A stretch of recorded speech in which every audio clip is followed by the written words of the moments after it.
In 10, 9, 8, 7, 6, 5, 4, 3, 2, 1, go.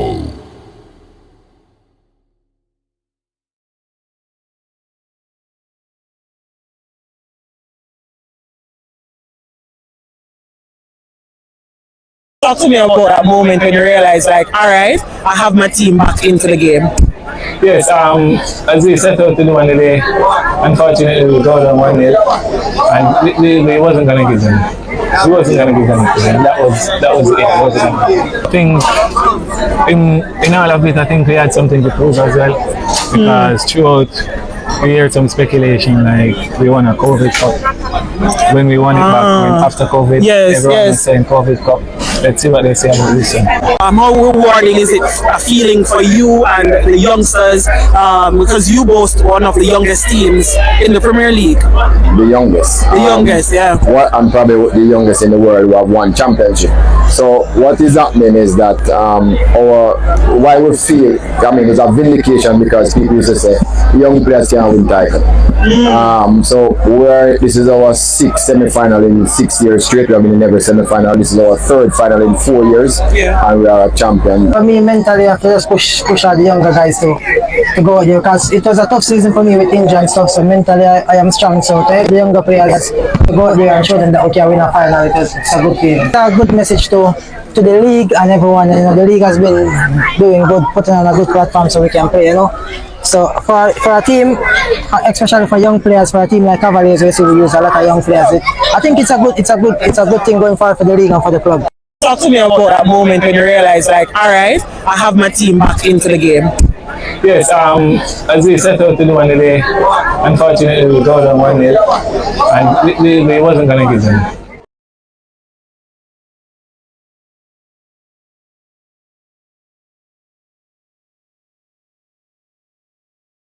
Turn on the mic, Sir Speed. You hearing me? John Peel, turn on the mic. Yeah, man, I'm here. What's up, guys? Alright. Thanks for inviting me again, man. Yeah, man. Add Sir Speed to the platform as well.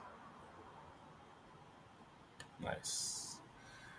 Alright, welcome back to Cavaliers Football Channel and on Sports TV as well. Big up to everybody. Sir Speed is here. The gaffer, one more in the bag. I'm telling you, what a feeling at the National Stadium with the fans. Man, you guys did some wonderful work in terms of marketing. I'm telling you, before we even reach to the football, Jamar Allen said, big up Speed. Speed is the boss. You understand me? It's a good feeling seeing Cavaliers winning again. What's that? 6 semi-final, 3 finals. Yeah, in the last 6 years, 6 semi-final, 3 finals.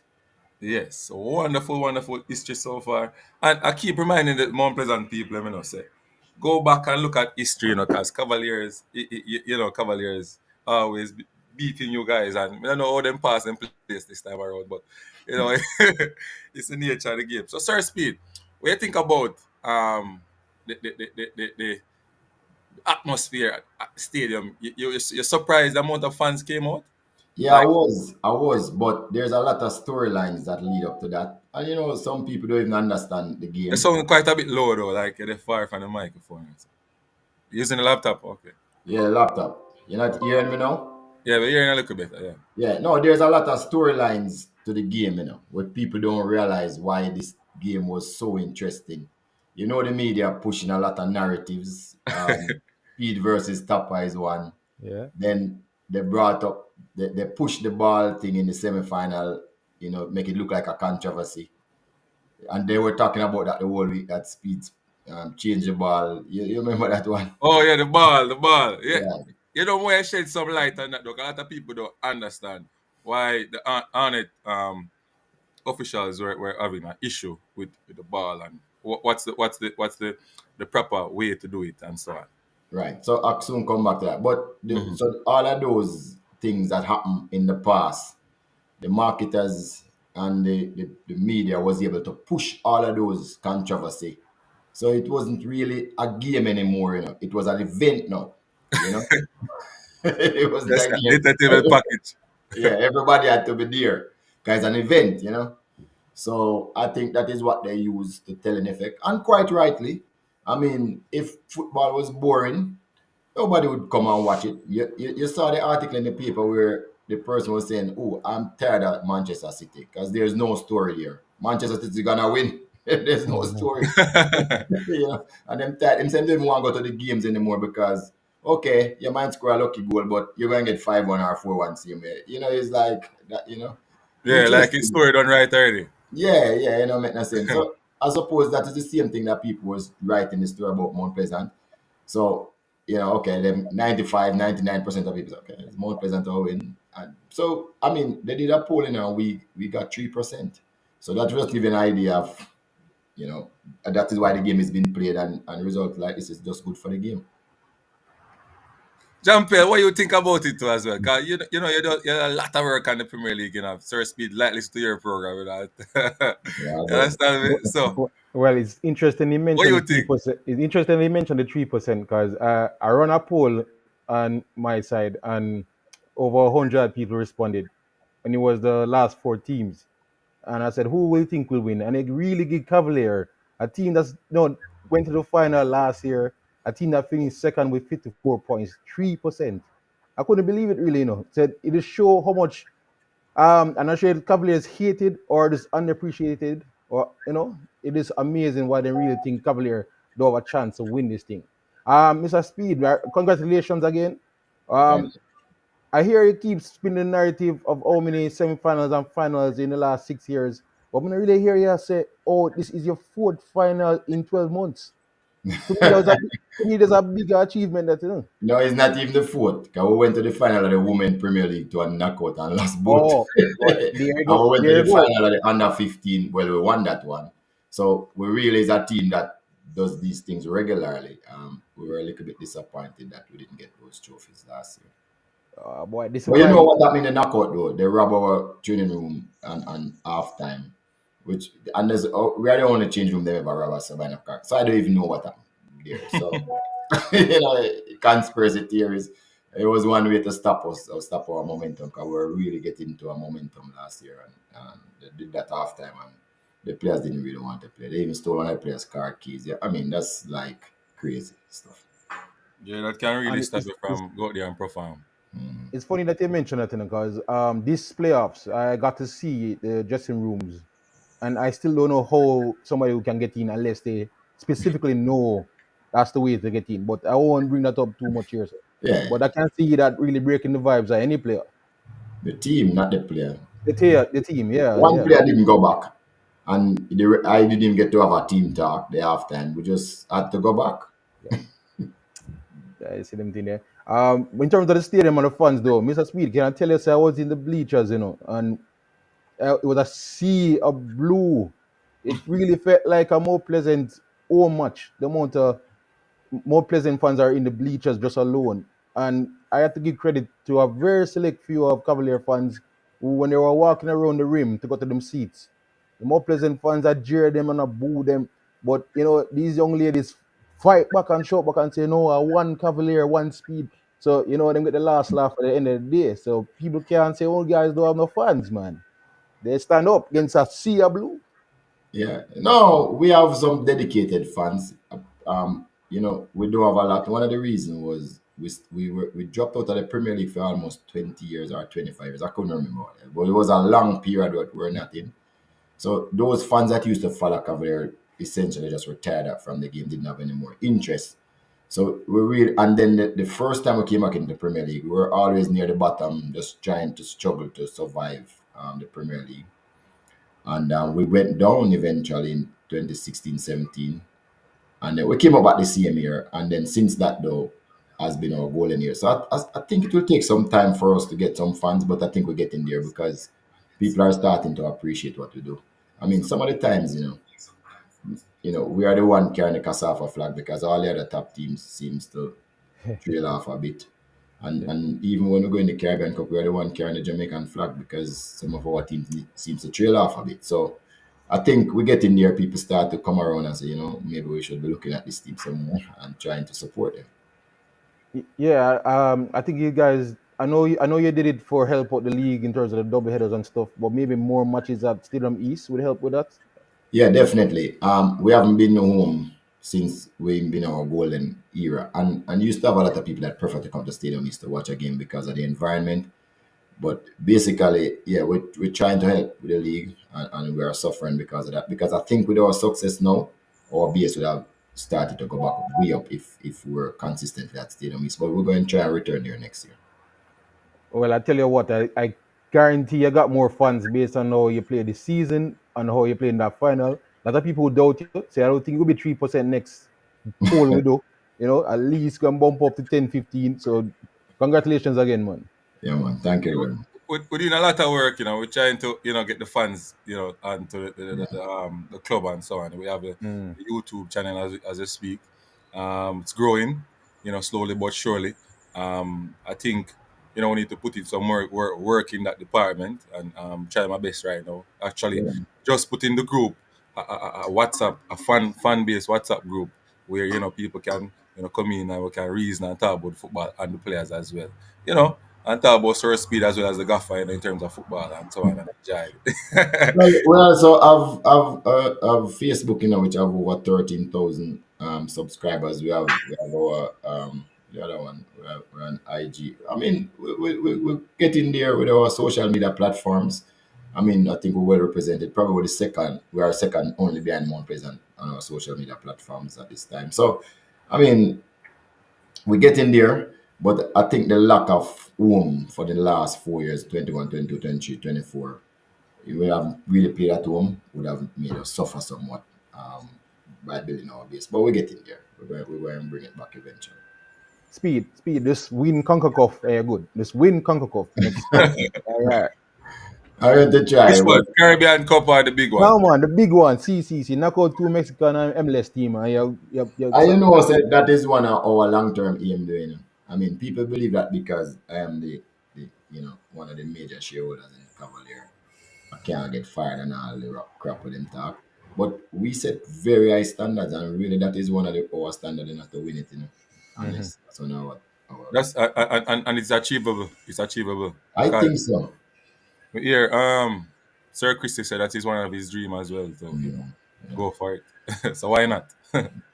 Why not? But Well, I'm not the type to greedy though. I'll take a win first in one win in the first round because these things are it's a building block. Sometimes it does not have what it takes. Look, when we play in Cincinnati, they came on a jet. They came here and went back up. I mean, we don't have that might yet to match them. Their recovery, they can recover. You see, like our recovery might take 72 hours because of the normal recovery. They'll probably recover in 30 hours because of the equipment that they have.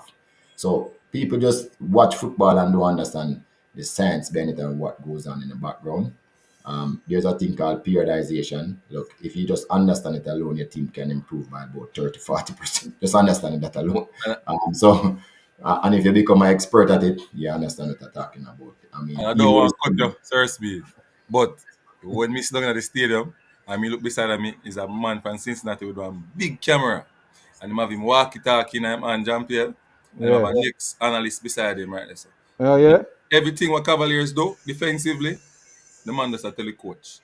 Right? Yeah. It's a telecoach. All right? The left side is weak. I'm the team, left side weak. They can overload, they can double team the side, blah, blah, blah. Last time I tell them, So- and then one of the coach them on the bench, they could see that them share the iPod, some iPad thing, and them can see everything we are going. So from the camera where I stream from, and them have a thing where gets instant information from the app. So the game a stream, but I got you a software, and then I get instant information from the bench. Me and my brethren there, and the man I tell me how him use it, what it for, everything and so on. So I said to myself, boy, John was star, Cavaliers, they behind the 8 ball from the game start. That's the level. before the game starts. Before the game starts. When you use a naked eye and try and figure out things. Them man, they done there one step either way. And these are things where By the time we reach back over there in the second match, them Yeah. know who going pass everywhere to who, and who not going to do certain things, and who not, and just work it out and just yeah, it's very Yeah, difficult. and those, So and it, Speed, and, in those cases, in those situations, do you feel that the league can help you guys a bit more? Like you were the lone representative of the league, basically. Like I think in that month he played like what 5 games in 13 days or something like that. You think the league could Yeah. have probably lightened the schedule a bit more to help you guys with recovery and stuff like that? Oh, definitely. Even I mean, let me give you like a story. A lot of people don't realize that when we played Mount Pleasant the second time and they give us 2-0. Like that is the time we had played the 5 games in 13. The league was half full. They should have taken that into consideration because even when you go England, in those developed countries, I mean, even Pep with his methods of recovery much better than ours was complaining about games. I said, just give me one more day, And we would have liked to have one more day, but Mount Pleasant did change it. They were supposed to play us the Monday, and they fought and says their home game and change it to Yes, you're Sunday. right. You're right, And yes. and we would have so we were like zombies. We were just walking around. So people didn't even understand why we lost that game 2-0. We have never lost the Mount Pleasant by a 2-0 margin in all the times that we have played, and we have played 20 times. As a matter of fact, we played 20 times. Cavalier has won 9, they won 4, and the rest has been drawn. People don't even know of that record, But that day, we were just walking around on fumes. Yeah, I watched And the footage, man. Just even busy Atkinson, who normally buzzing around, look like I think that's even one of the reasons why he probably got the one of the yellow cards in that knocked him out of the game. Him just no, look I like thought the guy just actually just fake well. this thing. Busy didn't even touch him. Him just fake it and ball out, and the referee just take out him in the card. Probably never even realized that Busy on a yellow already. Because I don't think he would have given him a red card for that if he did conscious side, but him take it out early and wouldn't rescind it. But you're correct. But that is one of the things that we know that we have to go step up and get our electronics, and make sure say yeah, be able to compete. So that is one of the infrastructure things that we're going to be looking to put in place, going forward. You send because Antina stands, eh? if real because the man was still there, I also I, Impressed. the one I find out what I go on. I You was were sit so down, yeah, I was impressed. impressed with sitting there. Yeah. And the man said to me, said, you look so. You want to learn about it? That's what I said. Of course, me and my virgin did it, right? And the man I tell you, oh, everything, operate. You have the But you know, software, you're not supposed to have electronic equipment on the bench, though. So where in they world don't. football, Oh, okay. in world They don't. football. Is that a CONCACAF rule? So No, so it's a general rule, yeah, from FIFA. You're not supposed to have it because they know that you'll do that stuff like that. They don't. You're not. so about every game I see in the EPL, I see a man with a tablet on the bench. Or Speed No. when our manager get like suspended and he's in the stands, him still like him a talk to him bench man. Well, Like, him can still go to the changing room, and him can still send messages. mm. But yeah, I think most people conceal it. But as far as I know, if you take out your phone, the official Photoshop company and say no, you can't be using it. They have said that to me, so I don't know if they leave it in the hands of the official or is an official rule, that you I could don't think use that's it. an official record worldwide. Every time I see everybody with them tablet, one for the GPS, one for um analytics. You understand? One will watch the players stamina and so on, and the other one for analytics, like where upon the field, the other team a breakdown and all them No, but things. Antin, that's on the bench though. I think he's saying no, you shouldn't communicate with anybody in the stands. No, but you Or can. You have the walkie-talkie. Why you can't communicate with somebody? No, man, then I make you use walkie-talkie. They probably have other methods of doing it and disguising it, but I don't think you can do it legally. I'll have to check, but Well, I don't think it's legal. But well, the man everybody. them. So the iPod could easily say him carry him to show him players them when he's supposed to go to instructions. It's for that purpose, but maybe them do other things with it. Yeah. What team you know though? If them well fully equipped and ready for Cavaliers. That's all me know. No, Technological wise, yeah. yeah, Because but him that say like not him just team cover. just are going a preseason and them not so fit, so them have to try use them brain. Not just Yeah. Cavalier, not just Cavalier. That's what first world is, man. And we need to get there. So I agree with you. I mean, I'm happy that you saw that because Mhm. knowledge is a thing where when people don't have knowledge, they just start pure foolishness. It's like when you just say you have a knowledge and you saw it, Yes. then I am listening to you and know that it's something that I must address too to be To compete with improve. those If we teams. really compete against them, cause them, Yeah. yeah, yeah, yeah. So Mr. Speed, a rough season, from the first couple of games, you were down in the table, wondering what is happening. You had the up and down season. You have to, plan for the club championship, then back to the Premier League, and then you never start out so well and so on. Draw with some, I would say, some smaller teams in the competition, and then you take time gradually climb your way up. What you can't tell the people them a little bit about the formula though. We're doing it like And the that. truth is, every time we come back from the Caribbean Cup or Africa Cup, we lost the next game. It was just amazing. But what I think happened is that Cavalier, I think personally, we can come number one if we wanted to in the league. Yeah, I mean, it's not so difficult, but because of our approach, remember, we have a lot of youngsters and we earmark certain amount of playing time for them for development purposes. So, Yes. what we don't do is try to feel the best team all the time just to get the points. What we try to do is to feel a reasonable team, ensuring that we stay in the top six and the players get the amount of time. So like Adrian Reed, who was injured, went to play under 20, he came back and looked right at home. Only because 2 years before that, we would have given him 10 games in each season.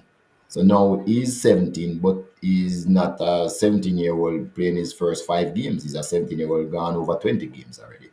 20 And that cap. is, yeah, and that is what makes the difference. So Christopher Ainsworth, who is 18, he has played 65 games already. Wow. So, well, 65 games. At same yeah, from as what 18, 19-year-old, eh? That's yeah, big. he's gonna be 19 this year. Wow. So you'd have played, that amount of game, 65 games, and majority of them is starting like probably 50 or over 50, playing the full game. So like a Shamar Watson came this year, I think he did about 17 games. He didn't play much in the playoffs, but he has 17 games. So next year when he comes in, he's not a rookie. He has 17 games under his belt. It's his second year, but he have 17 games. So because we do that rotational thing to make sure that everybody gets some playing time, some of the time the results doesn't go our way. And people saying, what is Cavalier doing? And I think that is one of the reasons why 3% of people say we're going to win, because some of the time the results don't go our way. But if you notice, in the big games, when we probably feel our best teams and say, listen, no, sorry, even some of the big games we don't feel our best team. We give players minutes same way. But anytime you look like we have to do something, you notice to do it. Because that time we come and say, okay, these things are happening in a particular game. We're not experimenting and others. Sometimes too, I was like in this year, I always play in a particular way up to last year. This year, I was experimenting with systems with, four at the back, three at the back. Can I tell you the truth, yeah, Mr. Speed, you're experimenting, man. Is it hard to report point when you do them kind of experimenting? Can I tell you? Man, it's hard to know what you're gonna do next week and the week after and the week after. Even in the playoffs, we couldn't decide exactly what you're going to do.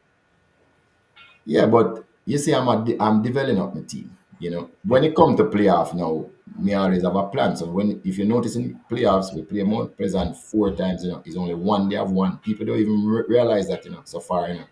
So it's not like so when we have done all of this experimentation and development of the players, but we come to the playoffs, we know exactly who's going to play and what we have to do. So that is the difference between us and other teams. So it's not like we can't get more points in the season, but for what reason? It's a knockout competition, it's not a league. So and we know that, so we play it as such. So it's a good time to ask you the question then, Mr. Speed. There's a long debate going on within the JPL sectors that the straight league format versus the playoff format. So which one you are more of a fan of, basically? No, I don't really care. I mean, what I try to do in life is don't make those things bother me. I just want to win it. So if they say it's a league, we just want to say we have to win all of the points.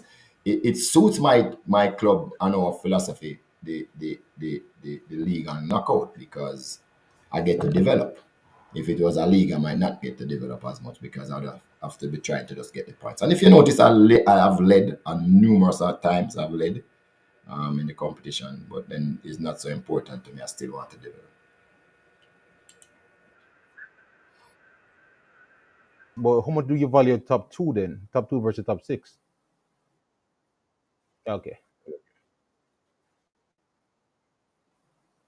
A bad patch, we came so hard, to make sure we're finishing in the top two. If you notice in the last three games, we were relentless, scoring a lot of goals, winning match by huge margins, even against teams that used to give us a fight. Done bowling would have been a closer game. We scored four. That's why I say we really came so hard in the last to make sure that we get the top two. So I always prefer top two. From the kickoff, trying to get like 6, 7 goals. So I believe you, man, because I was right there sitting and was like, man, when you're rushing the play so much, it seems that you guys are worried even about goal difference. So yeah, I see you guys pushing for it for real, man. Around the field and put them on cones, and we were just we always have a plan. Even if we go into the bathroom, we always have a plan. And that was it, trying to get those goals. Because we thought Tivoli could win the last game.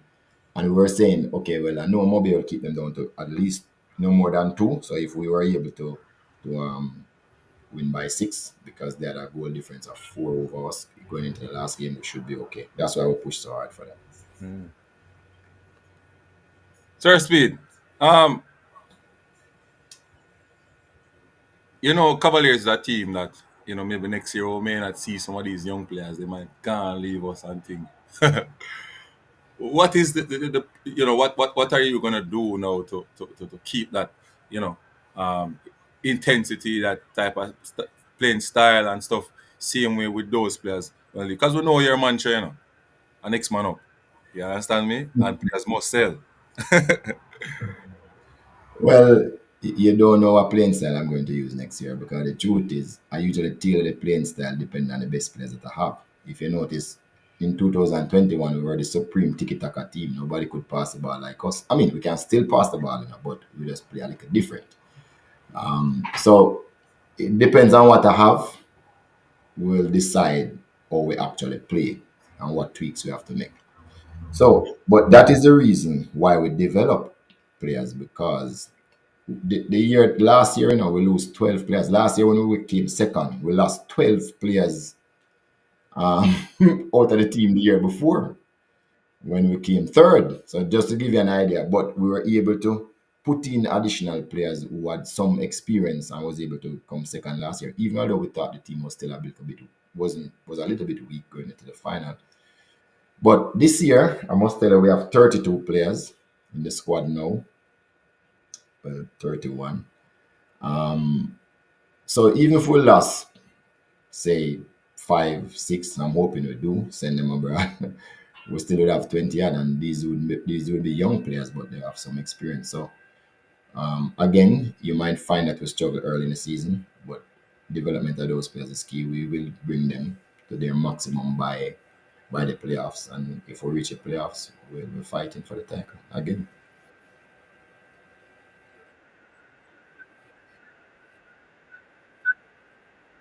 We think it's gonna be a breakout next season from the youth ranks, probably.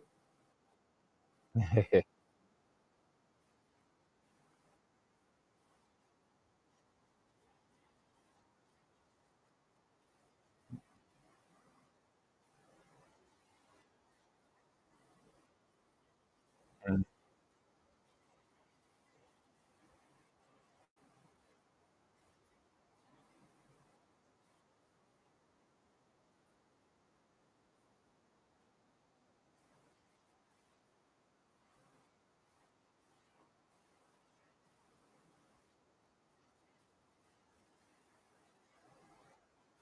Yeah.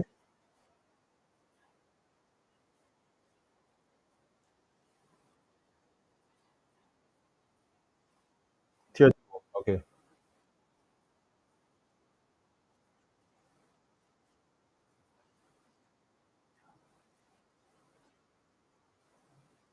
Stein is calm and cool. As you know, Stein scored 5 goals in like 3 games. I mean, yeah, yeah. So we have him. I mean, we still have everybody that is there until they leave. We have Jackson, Keanu Jackson. He's one of the most underrated player I've ever seen. He plays top midfield. That's a quality player who we got from Mount Pleasant. Ronaldo Barrett didn't play, and Ronaldo Barrett form was sparkling before he got sidelined. He was one of my best midfielder, and he didn't play, so we have him back. So I'm not really worried about those things. We have a couple defenders. J.L. Smith, they say he was the best, most consistent player on the tour of Turkey. Um, he plays the defensive position. We have him. We have Gooden. So I'm not really worried. Whatever, That's your Ellis. yeah, Macho Ellis, whatever come our way, we'll be ready. I mean, I'm not really worried. And as you know, at this time, I am getting the calls. People want to come to the club. People want to leave. Young players, and there are all calls from young players who have recognized that Cavalier is the club of choice for young players, and that's where they want to go. From all over the Caribbean, they're calling. They want to come to Cavalier. So I'm not really worried. I see what I have, and I will move on from Yes, yes, indeed. Sir Speed, a lot of talent, even on me, the linking up and asking, oh, can I get to Cavaliers and stuff like that? And I say, all right, we're going to set the link and so on. Yeah. Anyway, somebody want to ask you a question. Jeremy Lee says, Speed, what is Cavaliers' plan for the off season? An off season. No, man, they're getting 5 weeks rest. Last year we only got 3 weeks because the competition finished in June. Again, that was a big factor. The competition finished in June. We got about 3 weeks rest, and we're back at it in the Caribbean Cup. So we didn't get any rest last year, and the body takes time to recover. So we're taking 5 weeks off, then we start training again to get ready for the Caribbean Cup that starts August 2022, somewhere in here. So that's our plan. Then we'll do probably about 2 weeks a pre-season strength, and then we'll get into the field work. Practice match is gonna be a little bit of a problem, but we hope we get some of those to start ourselves before going to the game. All right. So, Jean-Pierre, let us touch to the game now. Like, Yeah, man. hold on. Before we touch to that game, I want to touch the ball situation. Then we'll go to yeah, because we want the people to understand, the ins and outs. Because you say you don't want nobody. I heard your interview after about, nobody can bully you. You decide not to get bullied. So, yeah, explain to you now. So the bullet thing is that you have to realize that I coach young, impressionable kids. So some people might believe some me abrasive and me not like them and all of that, but it's not true. Me can't afford to make you intrude in my space because my kids also, but my boss soft and people bully him and people talk anything about him and him don't react and him don't say nothing. Because this generation Z is the only set of players that I have. I have players from no other generation, just of one generation, and they are actually different. If you study them, they will work hard if them see the reward, and it have to come same time. They are very knowledgeable because if you tell them anything stupid, then Google you, right? True. True, you're So, right. so you have to be knowledgeable too and know about things like I was telling the players, and one of the player went on and one of my better player, and I was telling the next player, you go down to animals and coach. I said, player, come on. If two of you down, the referee can't send off anybody. If one of you go down, when him treat him, send you off. You know that rule? Yeah. Yeah, it's a rule. Smart. A smart plan that, yeah. Yeah, so you have to tell them these things and say, coach, where you get that from? But it's true. So this generation only listen to people who them think and tell them things, but they don't know. So there's a dynamics at work there, right? So what happened though is that when it's your home game, you get certain privileges. Like you choose the gears basically. If you're on the next team have the same color gear, you prevail, right? You get a particular bench, right? And also you are supposed in a normal world you provide the balls. Like when we play in a CONCACAF, we have to give the CONCACAF people 18 balls. You give them the day before now, then check them, then make sure 18 say, ball. yes, playing a CONCACAF games, you have to get 18 new balls. 18 balls. And you check it, make sure say all right quality and Club everything. that even have 10 ball good. And when you come a CONCACAF, you better have 18 to give them. And then check it for quality, make sure it's FIFA approved, not FIFA inspected like what some people use. It have to be FIFA approved, the top quality balls. And and you have to provide ball boys 12 and all that. So my club playing in that environment for the last 3 years, because last 2 years, it's automatic for us. So we call the organizer and say, remember we have our balls here. The organizer say yes. I say how much you must carry? Them said 10. JPL said 10. CONCACAF said 18. So we carry our balls, give it to the match commissioner at 2 hours before the game. Of course, we carry our balls and train, warming up with the same balls where we carry. Train throughout the whole week with that ball, right? And get ready for play. Then the on it guy, the manager, walk out and say, he now play that ball because another team train it. I said, you're ridiculous. So he insists, so they now play the ball.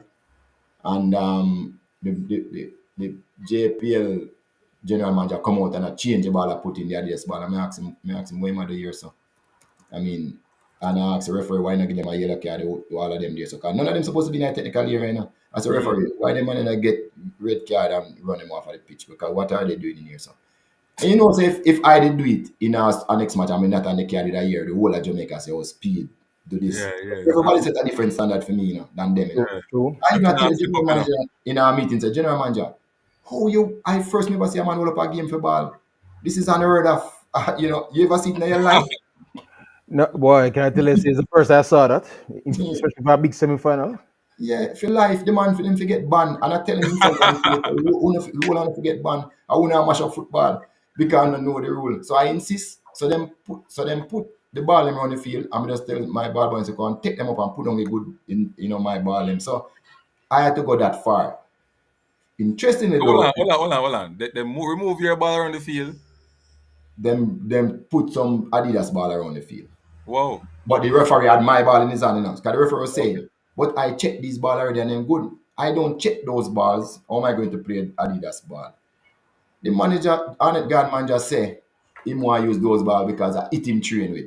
So I'm saying, him listening to himself, because if him go Cincinnati, can he carry out his ball? No. I said, this is my player. No. Argument no make no sense. And that's why I stand my ground, because nobody can bully me. So it's because the honest people think them bad and then they on it, them will get their own way. I'm saying that can't do it. No way.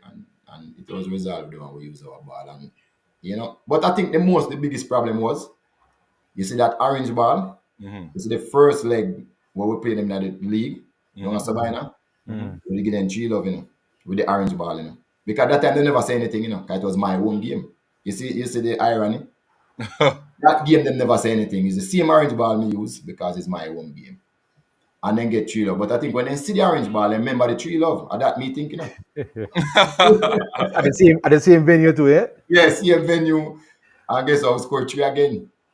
So, I think that was it. So, Mr. Speed, this one quick question then. Is it the onus on you guys to give them the ball for warmth with, or it doesn't matter? They're supposed to warm with their own ball and still play, or they want to play? No, and courtesy though, like when Jamaica play and Jamaica play at an international team, Jamaica do give the international team balls to warm up with the same ball that they're going to play the match with. But if they had asked me, I would have given them some. Nobody asked me. I had a lot of balls I could give them. Okay, so I understand it now. Yeah, then nobody not asked me. So I think it's the organizer probably dropped the ball by saying, if you're going to play this, make sure you have to give them carry 4 balls to give them for warm up. Nobody asked me. But I had like 12 of the same ball warming up with. So if they come and say they want 4, I'll give them. As a matter of fact though, they had 2 of those balls actually. Because they had Nike, they had Adidas, and them have select ball. You see, some clubs are different. Like Mount Pleasant carry all of their ball is one type of ball. Some clubs carry different ball. We don't do that. We carry one type of ball when we come in. But and that is what, I don't know if you say it if you not make it look away, but that is what clubs do overseas. They don't use one ball. So, would you some competitions, like for instance MLS, they have a specific Adidas sponsor the league, so they use Adidas ball. So you Right. won't have a problem with that if that's mandated, because they would provide you the ball throughout the entire season. No, because when they but that's what CONCACAF does, by the way. They give you the balls. But the thing about it is that when it was Arnett Guy home game and they come with the Adidas ball, I didn't say anything because I don't have any grounds to stand on there. And in the final, when it is nobody's home game, they brought back Adidas ball.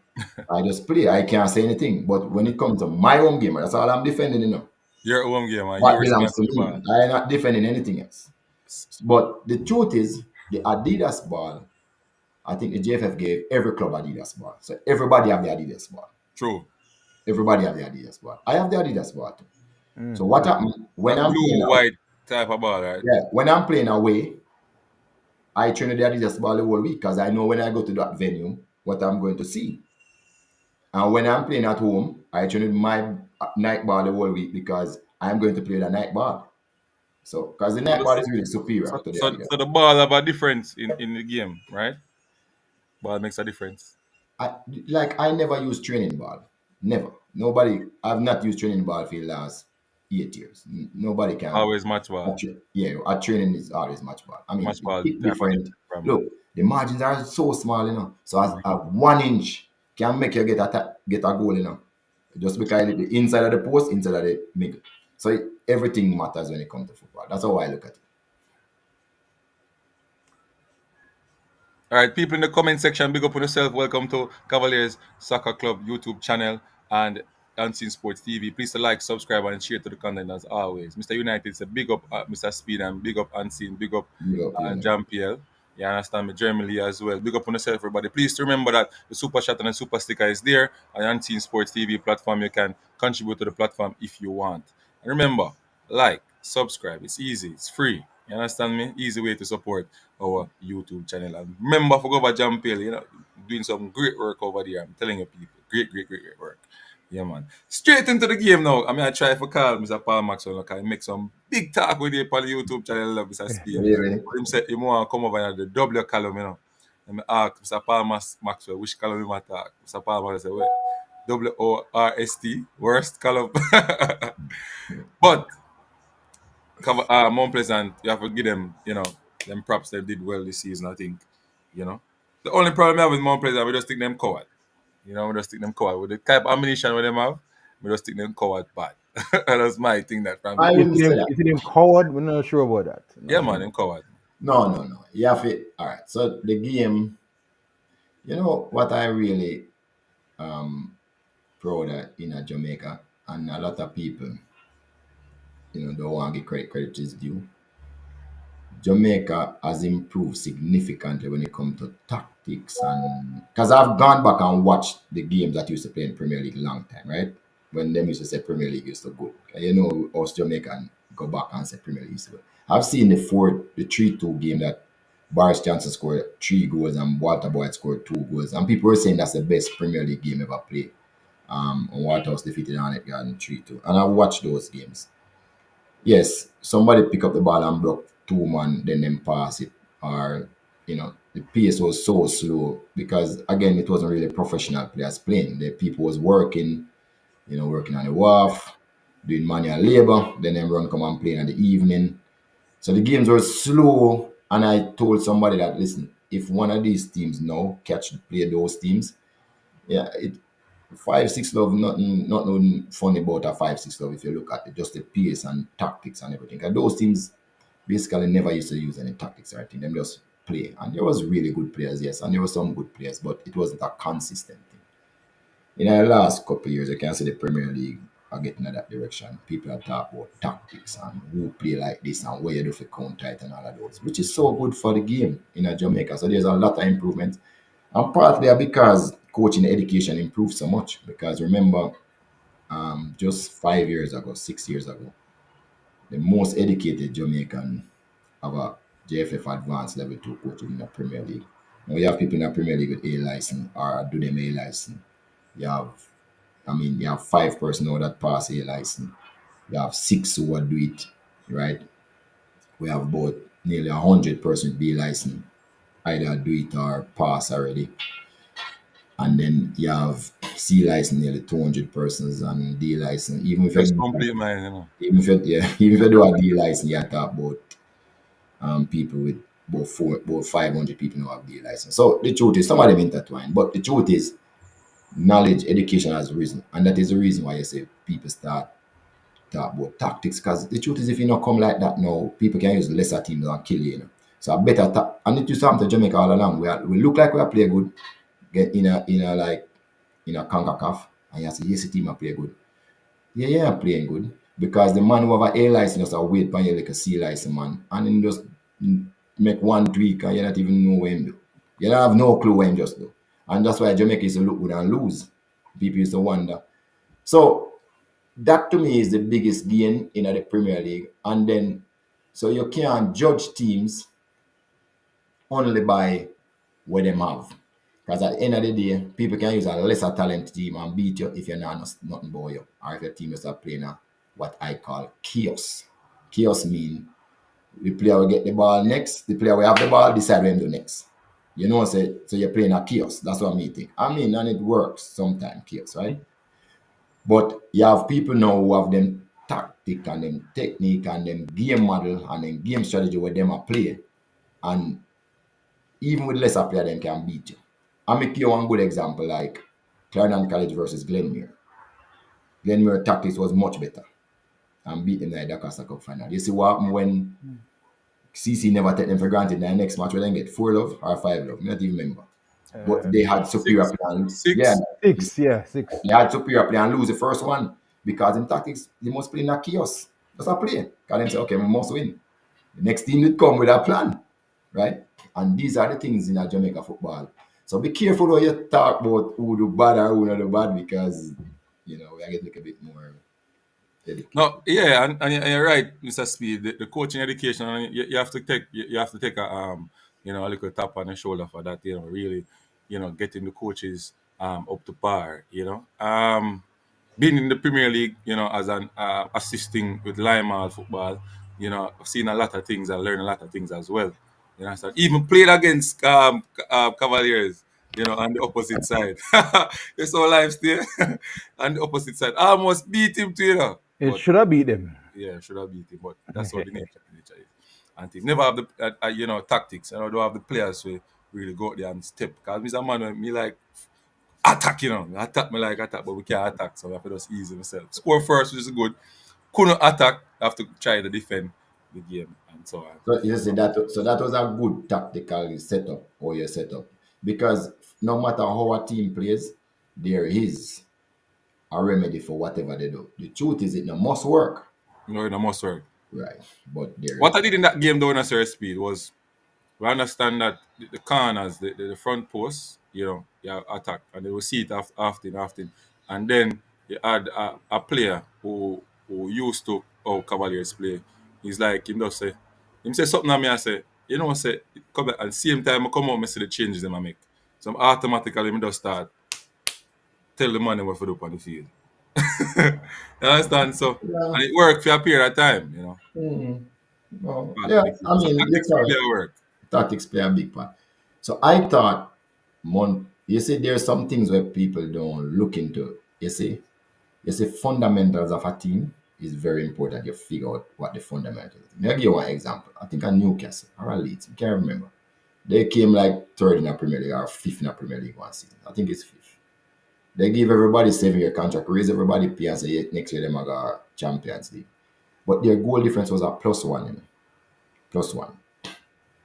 Yes, if you look back on the match, they were lucky sometimes get a chinks off goal and they were luck running them in about 5 games and then finish up this in a bad season for everybody else. But then fundamentals weak with a +1 goal difference after a 1 whole season. Your fundamentals weak. So them spend all this money and then promptly get relegated the following year. And it's a lesson. If you look at the table, it tells their story, Who are the highest differential in a difference between goals scored and goals conceded? Who are the highest?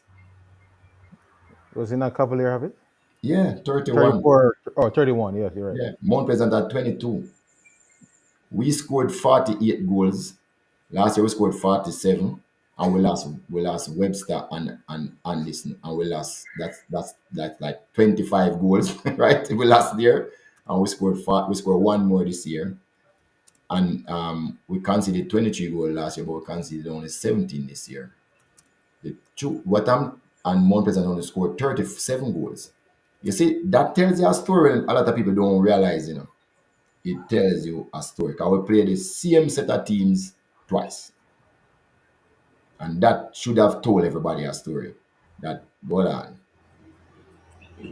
something wrong right here, so, right? Usually, if you look at Man City and Arsenal who win the Premier League, their goal difference, one will come first, one will come second. Their goal difference was identical, 61. they were we had everybody's goal difference. And because games are different, yes, sometimes you might not rack up the goal, but look at the ratio between where you concede and where you score, and that kind of start to give you an idea of which team really good.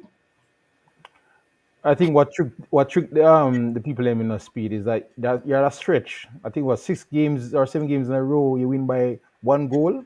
Like yes, I think that they completely forget how you played before that run and a bit after. And it's like everybody forget that you guys can score goals when you're ready. So I Yeah, think but you see, what happened was we were working on something different because as a team we were saying, okay, we're not conceding goals. So we went on a 13 goal stretch without conceding, So we're just not conceding goals. So you see, we were working on different things during the season, which is why I tell people, I mean, we're a development team. So and we know that in the long run, when we won the title first, we went like 5 or 6 games without conceding a goal. That's how we won the title in 2021. So we all know that offense win matches, but it's defense win championship. So we know that once we come into the playoff run, you have to be tight. You can't give it nothing at all. People have to earn them. So that run was a way to we weren't concentrating on scoring a lot of goals. We were concentrating on clean sheets, one after the other, one after the other. So that was what that was all about. But people don't realize, as I said, people are superficial about things and don't even realize what a team might be planning. Sir Speed, no cut you. The leader said, far back there's some coaches in the casa for U17 yesterday. Shit, man, poor roaches with whistles. I Yeah, mean, leader, easy. I don't know what no, I'm think. no man, leader. Yeah, That's why easy. leader man, you gotta go up on the coach him. We don't want to take that program down to that level. Remember, say All right, true. Cavalier. Germany said, I really appreciate that the way that they start taking the football coaching seriously, taking the football coaching seriously, and this should help us to improve the country's football progress. Yeah, man. Marlon said, Auntie, bless up to the panelists. Somebody want to call in now. Hold on, I'm going to set up the call in thing. Don't worry yourself. I set up the call in, people. Say, look, so they call in. All right, people say, if I call in, we can talk, and then I hear and you have to come off, and then other, yeah, them answer you after. Or you're not gonna hear them when they talk. All right, if you call in, so it have to go work. MG Sports, say, let me say again. MG Sports, congrats again, sir. Speed enjoy this year, cause next year is easier. Go like him go coach Portmore. Portmore, yeah. I'm gonna coach. So Well, MG go coach Portmore next I year. hope I'm listening because I hear that one club coming for Marshall, Walsh, and Young. One Me, time. I wish One club time. that. One time. I One wish time. club that. There's only MG, one club. Only one club can do it, Mr. Speed. MG, well that MG. Because Hold me don't on. know what you gonna do. Them have a set of young talented players, so you don't think that off Now, it. man, Marshall, but if they lose those 3 players, man, how them gonna function? I don't know. But man, All right. MG gonna go sweat. Germany are MG, calling. that's why MG gonna go sweat now. Germany. Big up and see. You hearing him, Sir Speed? Yeah, man, I hear you. All right. Can you hear me? Yeah, me are here, but them not got ear, so you have to just talk and then you have to come off and listen to them on the platform. You can hear me? Yeah, right? man, them are here, man. Everybody are here. All right. Big up, Mr. Speed. Congratulations again, sir. Respect.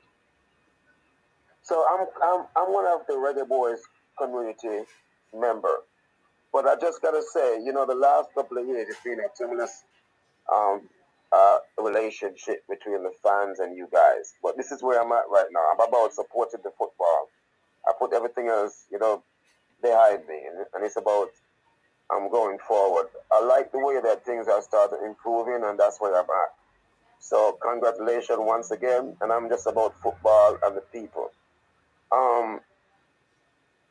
Is there anything in store like for improve the coaching in Jamaica that you can share with us around the entire island, from parish to parish? How we're going to improve? I don't know if that's your department or it's something you don't want to talk about.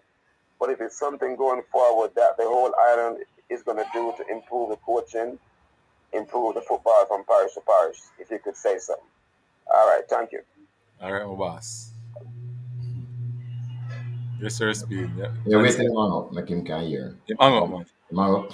All right. Yeah. So, yes, coaching education is one of our best program that we have. As I said before, we probably wasn't listening. We have now 11 A license coaches. That is, I mean, five have passed, six still doing it. We have over 100 B license, 200 C, and probably about 700 B. We're going to do our first A license course in Jamaica starting in December. So again, we have this trust Wow. to make sure say the coaches them get qualified because now you have to have a B license to coach in the Premier League the next season. But what we're trying to do is to ensure that only A license coach in the Premier League pretty soon, as soon as we get the numbers. So that is what we're striving towards. We have 14 spots in the A license course, and we're giving six to overseas persons in this A license course that we're going to be doing in Jamaica. So, right. But the biggest and most ambitious program that we have now, 500 primary school coach. We're going to start them at the D license in July this year. 500 primary school coaches, 20 from each parish, a little over, I think 25 from each parish. And then we're going to put them on a year-long program to carry them up to C license by next year, 2025. So all 500 coaches. So every primary school now will be coached by a C license coach by 2025. Now, look at the contrast. Remember, C license coaches are below used to coach in our Premier League and coach national teams. Those were the people coaching Premier League and national teams True. 4 years ago. Now, that type of qualification will only be reserved for primary school. So you can see the trajectory. And then what we're trying to do is to make sure that every high school coach have a B license. So that's where we're going next. Every high school coach must have a B license because a B license. So this season coming up? No. We don't have the numbers yet to put that in place, but probably by 2025, every primary school coach will have a B license. One of the good things is that we can teach a B license ourselves now because we have 3 qualified coaches that can teach on the B. No. So they are in training now, so they'll be able to do it by themselves by next year. But they are the ones who carry the course now anyway at the B license level. So we are very serious about coaching education because we can't compete with facilities and resources or anything else. But coaching education is something that we think we can. So our primary school now will be at the same level with the European primary school because they have a C license in Europe to coach primary school. So that is what we're trying to get on. Get up, And it's my pet peeve, people. Don't worry. I'm not going to drop the ball on it. It's going to happen. So, Sir Speed, how much money to do the A license out here?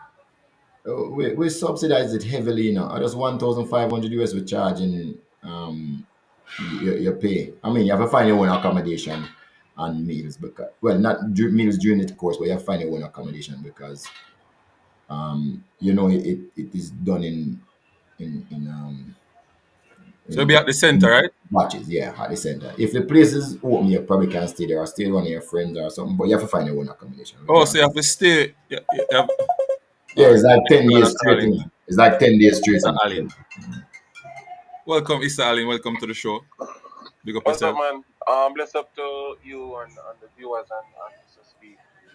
While we on coaching, Mr. Speed, I know I cannot hear your response, but I'll just say what I'm saying and then I will come off. So the coaching school, it is going well at the moment, and that is something that we would love to see continue. And as you stated, getting more qualified coaches going from the lower age group coming right up, it augurs well for the coaches.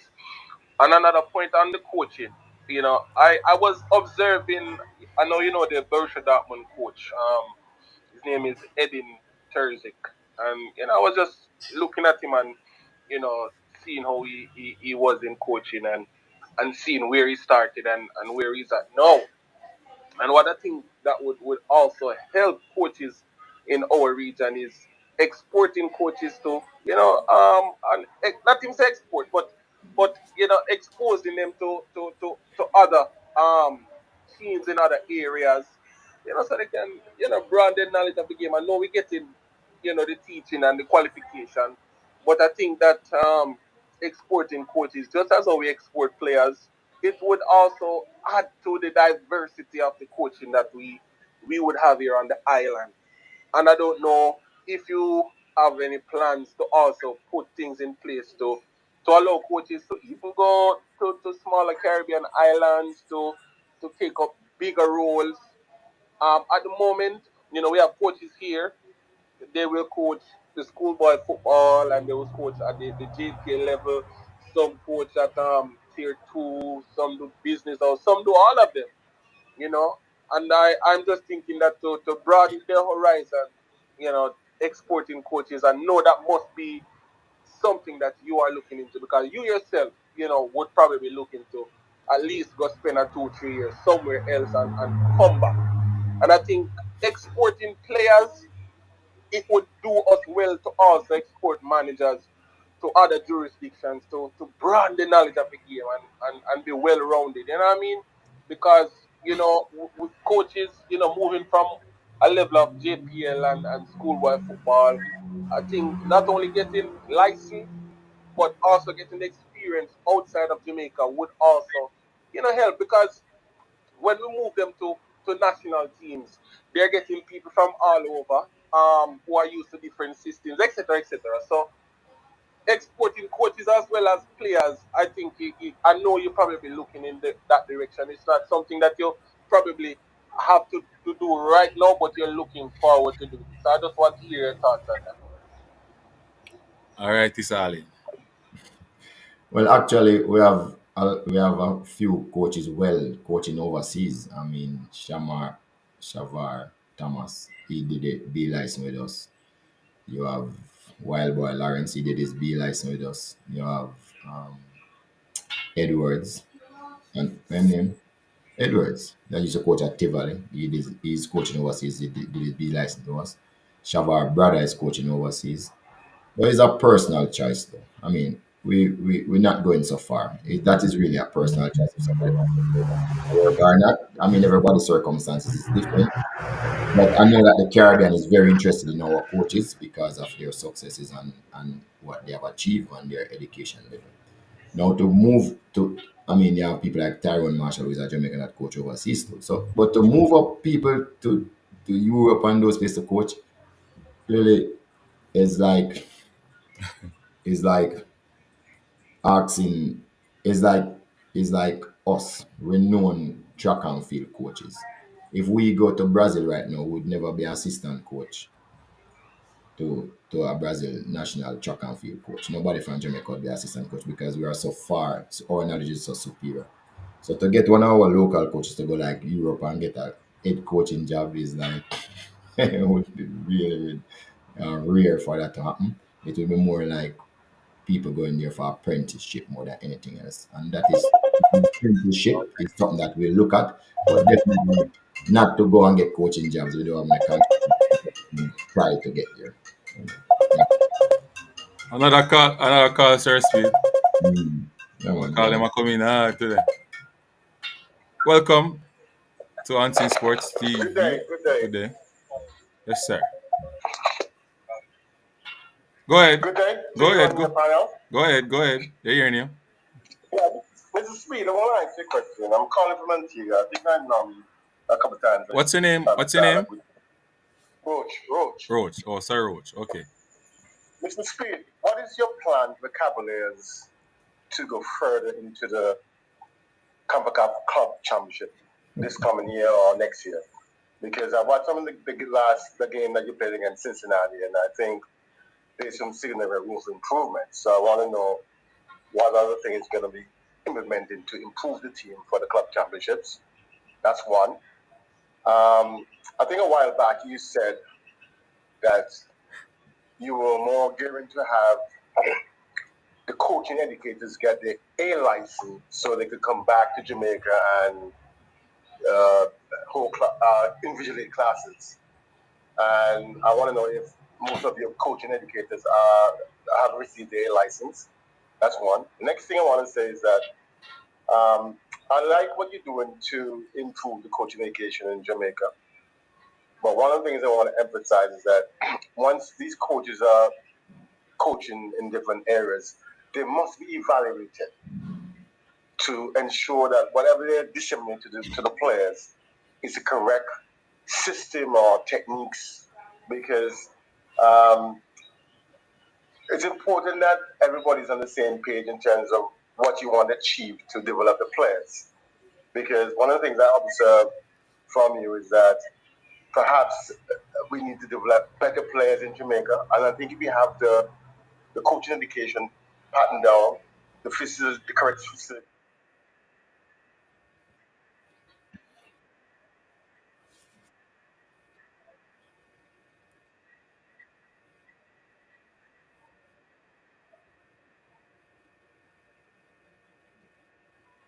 Right.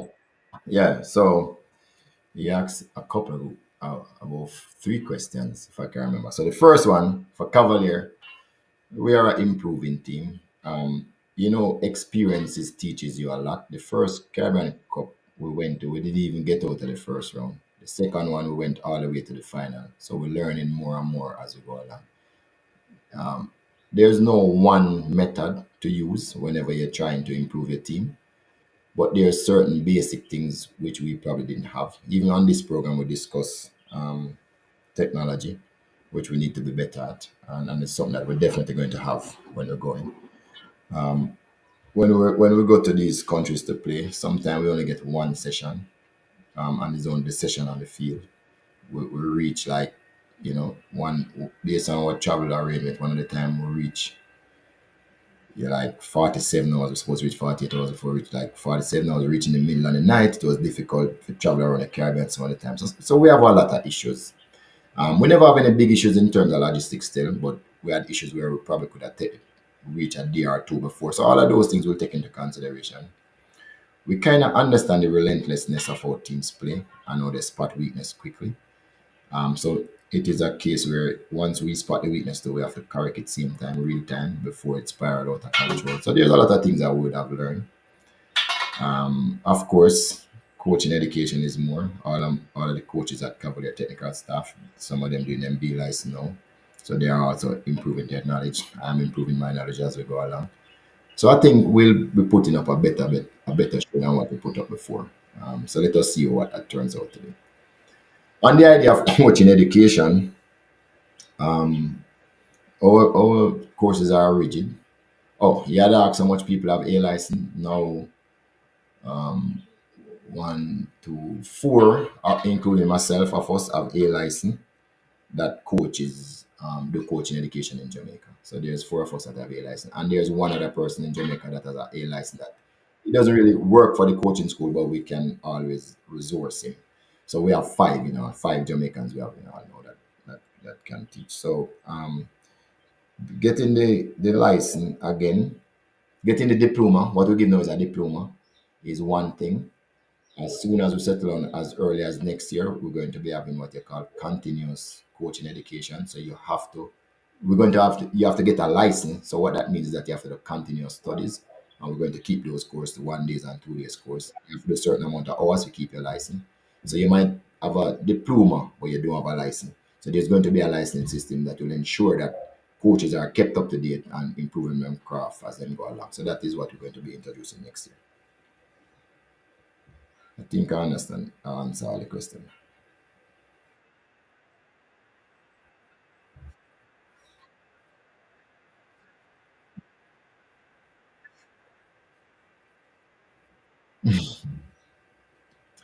So, I mean, I've always been in football, right? I played for Teachfield High School, went to the final, the Costa Cup final, 1982, just to kind of give you an idea of how old I am. But, Repeat that. Hola. 82. I played in the final against Clarendon College. So, and I played for Port Anthony United, probably one of the youngest players at that time, Premier League. When we were in National League, it used to be from 17. I played for them about 2 years. So I've been in football. I mean, I started working though, and football was put on a back burner, and then I came back some long afterwards. But I've always been in football. I mean, and I was coaching in St. Catherine first. That's where I started. I coached Dennis Banks, probably one of the best players I've ever coached when he made the national team. So I was always in coaching, but then I stopped. I keep on stopping and starting again until I came back and started to play for Cavalier after coaching St. Catherine. I started to play for Cavalier for about 10 years. Then I Not in Premier League though. Never played for Cavalier in the Premier League. Then I started to be a coach, player coach, and that's how it evolved. Okay, so my coaching approach, I have a philosophy. It's very simple. I can improve any player. I can improve any team. Who said anything about winning? So that is my coaching philosophy. But like that one. You have to I repeat can that. improve any player. You have to repeat that I can again. improve any team. Yeah. Who say about winning? What? Who said anything about About winning? winning. But. Hey, not a That's man. my philosophy. Right. So Um, you have that philosophy in a long time where you build it through your good coaching. long time. From Mr. the B license course, that was my philosophy. That was what I morphed into. And so in every coaching session, that's what I do. I improve the players individual and I improve the team. Every coaching session. And then the winning, I'm sure will come, but I don't. As once you improve the player in your team, must improve, you know. Right. And that's what and so everything I do is geared towards doing that. Improve the player and improve the team. Yeah. Everything. So that is really my coaching approach. And then um I was before, to be honest, when I was in Premier League before, I was just battering at the bottom, at the bottom. And then after we got kicked out of the Premier League, I said, you know something, it must be my fault. And I'm like that. I always think it's my fault whenever the team lose. So I thought about what I could do to be better. And then I took up coaching seriously. I did the work, I did the studies. And I said that if every player has to train for 2 hours a day to be good, shouldn't I be training at least 1 hour a day? So every day I would spend an hour on reading up on coaching and everything. So I try to improve myself. And even in Jamaica, as I said before, when I was doing the B license, I made sure I did it. When it comes to the A license, I was like really sick, but I still traveled to Trinidad and did the A license. And a lot of people don't know I did. The Europeans came and taught the A license, and the Europeans is the same course that they do in Europe. The people taught nothing different, same thing. And when the Trinidad was doing it again the next year, they got people from South America, and I went and do the A license again because South America people they believe in relationships. The Europeans believe in structures. So one of the reasons why Argentina won is because they combine both the structure and the relationship. So people don't understand. So there's a difference in every different people approach. But guess what? Only those two continents has ever won the World Cup. So it's good for you to know both styles. You know, both of them styles. So that is what I try to do in the A license. So that's how I approach a game. Now, afterwards, I really introduce one thing to my coaching. When people look for weaknesses in team, I look for their strengths, and then I use their strengths against them. That's I look at twist for how I coach. Hold on. Hold on. You look for them strengths and Yeah, use them strengths against them, not them weakness. not their weakness. The weakness will always be exposed. You don't have to do nothing for the So when weakness. I got A license, you learn that or B license. Learn. No. So the funny thing about badges is that in D license, you teach them to attack and defend only. When you come to C, you add periodization and you add transition to attack and transition to defense. When you come to B, they really teach you to build a game model. So you can build a game model at B where you know your team Your gonna play. philosophy and your style of play. Yeah, and Okay. all of that. When you come to A, they only teach you how to win, nothing else. Nothing else. Wait, so you level A license is just this winners only. Just win. Yeah, because remember you're at the professional level, you know. Yeah, You yeah. have to win at the professional level. There's no really, I would say, the development stage that, D license, C license. No, the B is when you really learn to coach the players to do everything, whether all of the moments them and synchronize them into a game. So if you're going to be a tiki-taka team or a counter-attacking team, or so it teach you how to the playing at the moments them. So if you have when you do your B license, it teach you I can teach you things like periodization at a different level now, in the different type of phases of the game, like pre-season, during season, and post-season. So it get that specific. Not see you just touch it, but not be it get that specific. So you really learn the game, but when you come to A, them load you up with information that make you just win games. You get him. You just know if you win game. No care where you play against, it don't even matter. That is why I said to you before, when you put up a C license coach against an A license coach, it's just a joke because the A license coach players have two left foot all of them if you really lose. Because you know things you're not even starting about. Yeah, if the coach only have knowledge of a C license coach. Yeah, true. That's true too. But Because I'm some just saying, coaches though, you must say some coaches like me for example who got GC Foster College. Me already know periodization from the macro cycle go right down. Mr. Cycle come right down. I will learn it in a program writing all them thing there. yeah, Conditioning all them thing there. So I kind of have a little level, but there's a lot to learn from the B license. Because I learned a lot from the C license. Some of the coaches they tend to mix. That's why I tell you say it's difficult. Like you have coaches at the top, but can't coach at the lower level. yeah, but Because that's because I missed the basics. Because I remember doing a course and somebody was saying, "Oh, me can do B," and I said to them, "saying No, don't." And I'm saying, "No, you're intelligent and you know football, but guess what? Now? If you miss D, the fundamentals, you're going to yes, miss a whole heap of things." you miss a whole heap of things. Oh, yeah, If you miss C, you miss a whole heap of things. yeah, How yeah. to teach a primary school kids how to play. Like it's different from the adult level. Like a B license, A license is totally different. Yeah, you're going to strategy instead of their technique, and at that age, technique must be take precedence. See, Right. so that's the key.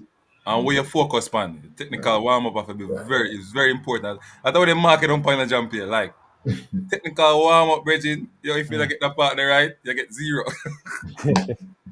You have to get that partner right.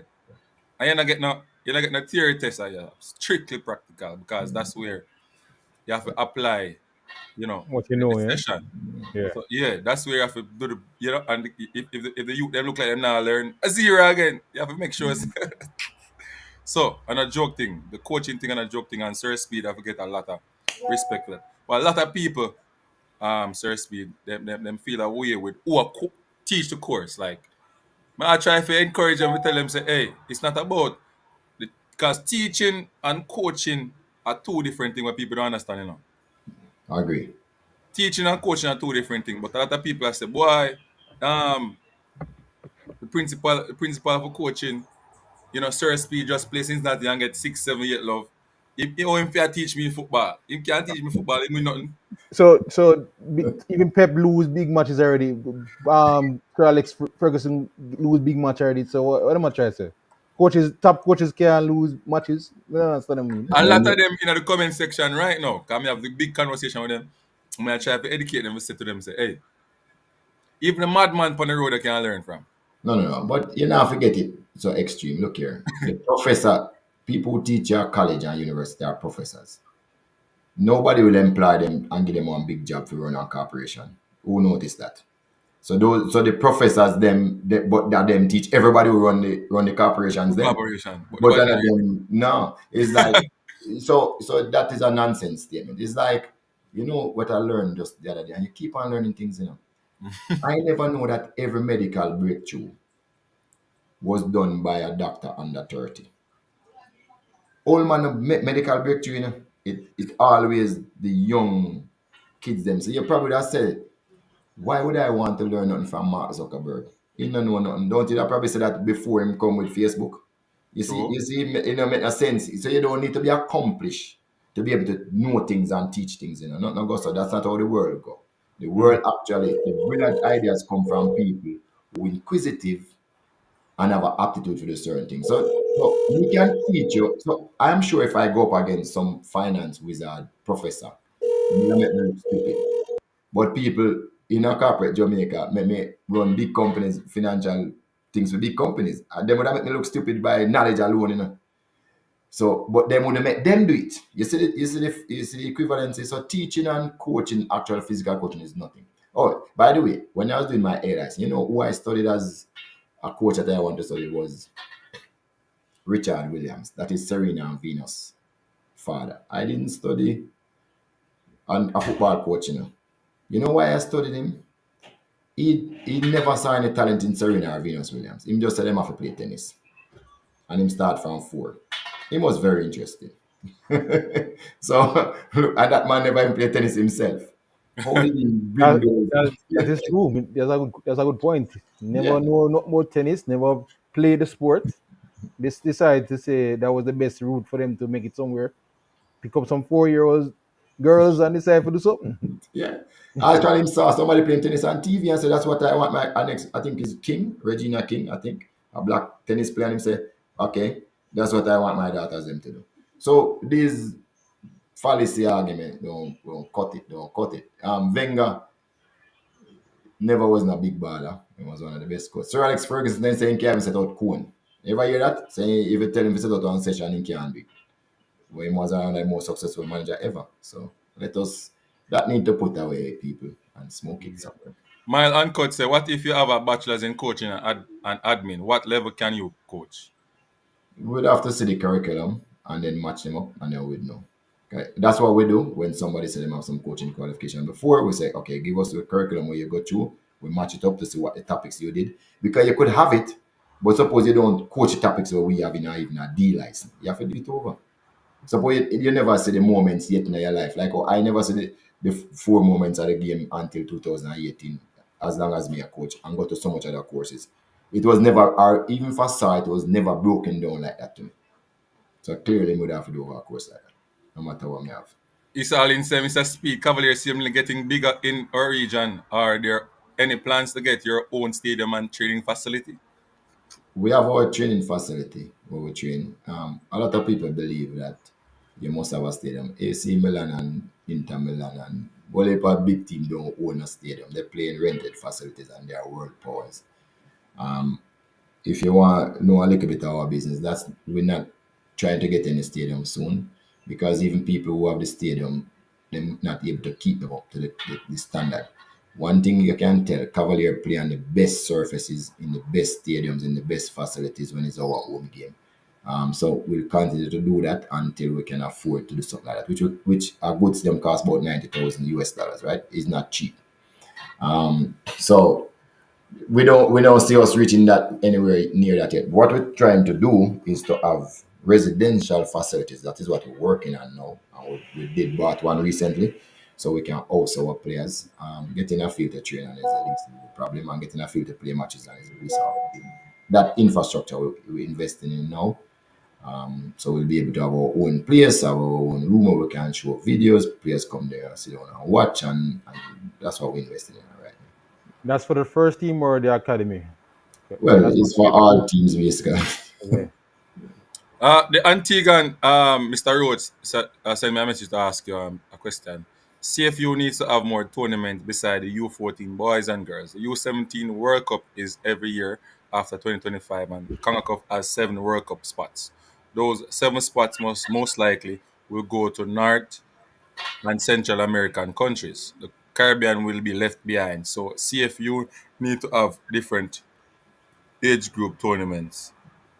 And CFU does. We're going to some of them in the summer. They do have under 14 girls, under 15 boys. So they do have their tournaments. It's 8 spots though. And look here, it 8 up from 4.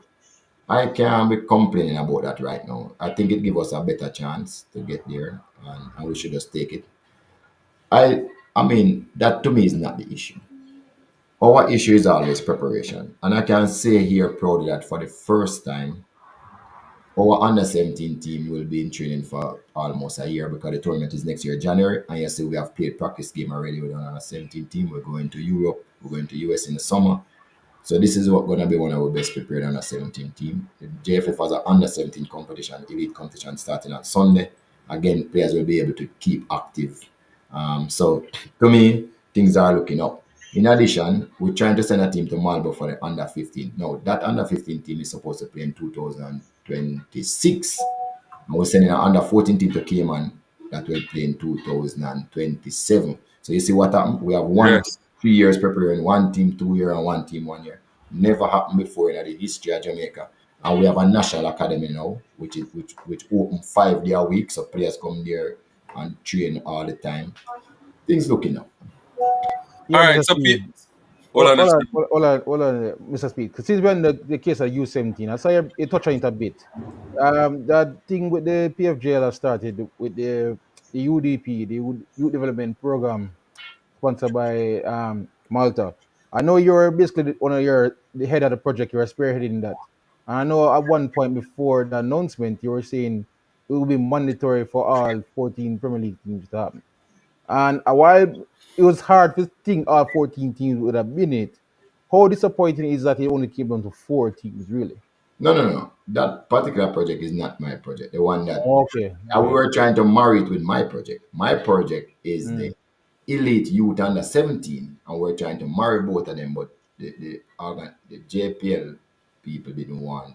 They wanted some other things which I wasn't interested in. So the one that is starting Sunday, not this Sunday coming, is the jump is JFF under 17 Elite Youth League. We have 10 teams in there.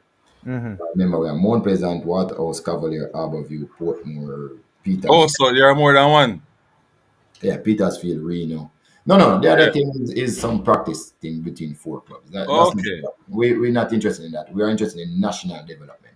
So when they carry it down to that, we say, okay, we're out. We're doing our own. Okay. That was a confusion because Yeah. I was wondering Because why Cavalier wasn't in it. as Yeah. I saw No, fixtures as well. no, that was a raffle for the 4 teams. Because they said they only had money for 4 teams. So that's not our thing. No man, the fixtures with Peterson and everybody else. Yeah, that is our thing. That is Mm. JFF, an elite youth competition, not professional football. Professional football, they raffle something and put in 4 teams. No, and as you quite rightly say, how could you leave out Cavalier when in our 32-man squad, 9 players who start come to our academy in our match that we played. 9 came to our academy. The 5 that came on, 4 of them came to our academy. Played for us either before they are a teenager or while they were a teenager. On the bench, the 4 that didn't come on played for us as a teenager. The 11 that didn't make the squad, 10 of them, or that 12, 10 of them are teenagers. So if you say you have a league and win it, that doesn't even make no sense. That's ridiculous. So Mhm. so the JFF, we decided we wanted to have an elite youth competition to aid the under 17 World Cup preparation. That's how you prepare for World Cup, not just a camp. They have to be playing games. So now we know that the good 15-year-olds will be playing, the good 16-year-olds will be playing that competition, and the good 17-year-olds. So that gives us really a springboard to help with the development. So we'll have a better chance of qualifying in those competitions. We So are it's disappointed that only 10 teams entered. We wanted 28 teams to enter. So it starts how many this teams? Sunday. We wanted 28. It starts Sunday. Who is eligible to enter is all the tier 1 and tier 2 teams, Premier League and Championship teams. They are the ones who are eligible to enter. I So think Mr. Mr. All Speed, right, yeah, go I ahead. think honestly that that this especially at the under 17 level should be mandatory. It is in the rule, say it mandatory, so I don't know what's gonna Mandatory. happen if them not. You're supposed to pay a fine not to file a team. I think Yeah, so. 10 teams only kind of Because disappointed. this is development. It don't make no Well, sense no, up you're here. right. So what? Let me give you one thing. Right? That's why I know that some people not serious about football, right? And then Hold on the Sir Speed. I call him. Hold on the Sir Speed. Mr. Roach again. Yes, Mr. Roach. This is good day again. It's me again. Yeah, no I problem. did. Mr. Speed did answer the question that I WhatsApp you, right? But I don't really too like it, and this is the reason why.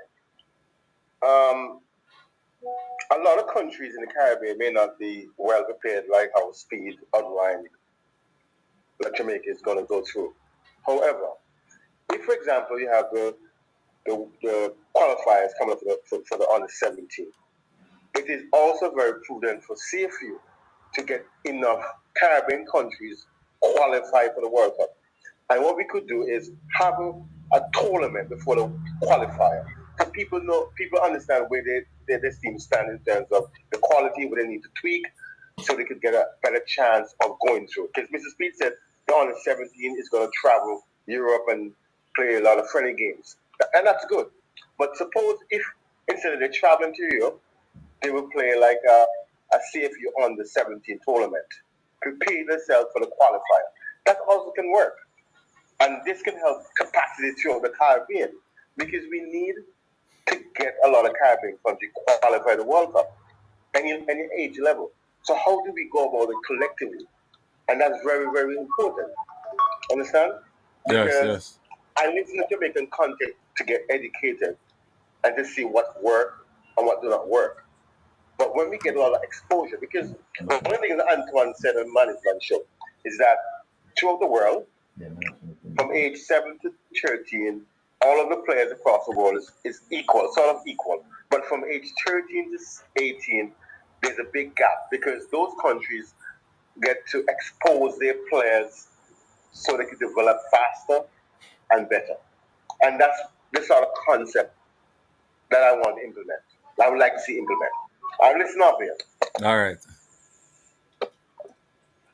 Sir Speed. Yeah, no, I'm not against what he's saying. He's correct. He's 100% correct. What I missed out was to say that because of the lack of those tournaments, why we have to look at other methods to prepare our team for World Cup qualifying. Because the USA and the Canada and those people, they are doing these type of tours because they have the resources to do it. So for us to compete with them, yes, we have to do these tours and start preparation.